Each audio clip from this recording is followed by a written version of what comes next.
Hello बच्चों, कैसे हो आप सभी लोग। आई होप आप सभी लोग बहुत अच्छे होंगे। मैं आप सभी का स्वागत करती हूँ आपके अपने चैनल के विलोनी हिंदी पर। चलिए स्टार्ट करते हैं हम सीपीसी का एक बहुत इंपॉर्टेंट क्वेश्चन जो है विधि का सारवान प्रश्न यानी सब्सटेंशियल क्वेश्चन ऑफ लॉ। सबसे पहले हम इसका अर्थ देखते हैं। ऐसे प्रश्न जो केवल किसी भी तथ्य से संबंधित ना होकर कानून का सही व्याख्या या उसके प्रयोग से संबंधित हो और जिनका निर्णय किसी पक्ष के अधिकारों को प्रभावित करता हो, विधि का सारवान प्रश्न कहलाता है।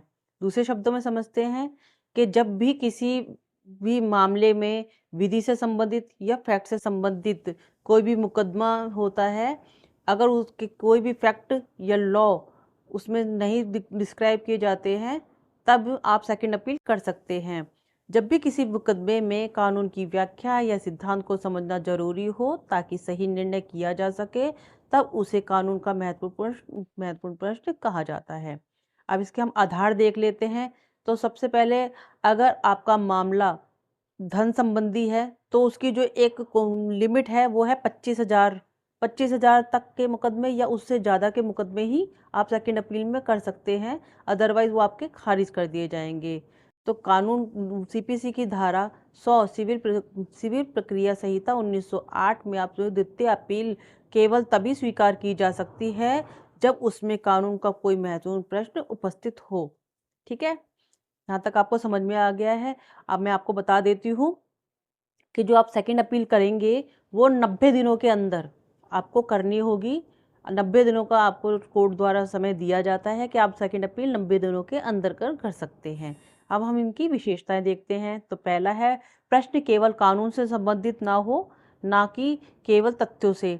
मतलब आपके कानून से भी संबंधित होना चाहिए, तथ्यों से भी होना चाहिए। ये दो फैक्ट ऐसे हैं। और जो प्रश्न है वो है, अगर आपके कानून से संबंधित है तो आपकी सेकंड अपील सुनी जाएगी, या तथ्यों से संबंधित तो आपकी सेकंड अपील सुनी जाएगी।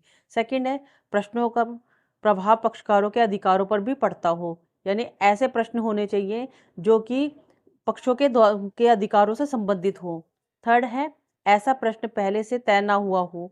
ठीक है, जो भी उसमें आपने प्रश्न डाले हैं उनका निर्णय पहले ना हो गया हो।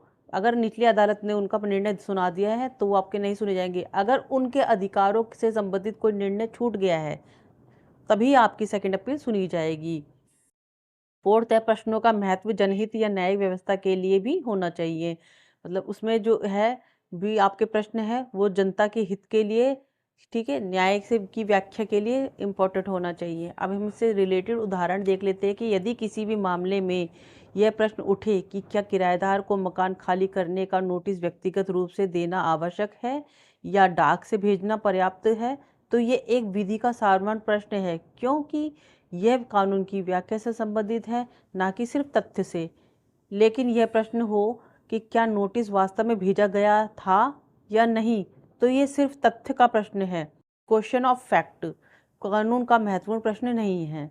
तो दोनों ही होने चाहिए, फैक्ट से संबंधित भी होने चाहिए और कानून से संबंधित भी होने चाहिए।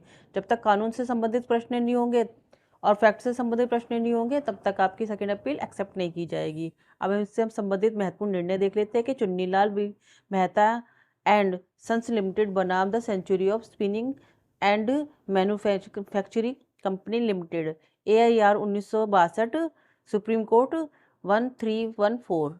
सेकंड है, संतोष हजारी बनाम पुरुषोत्तम तिवारी 2001, CSSC 179।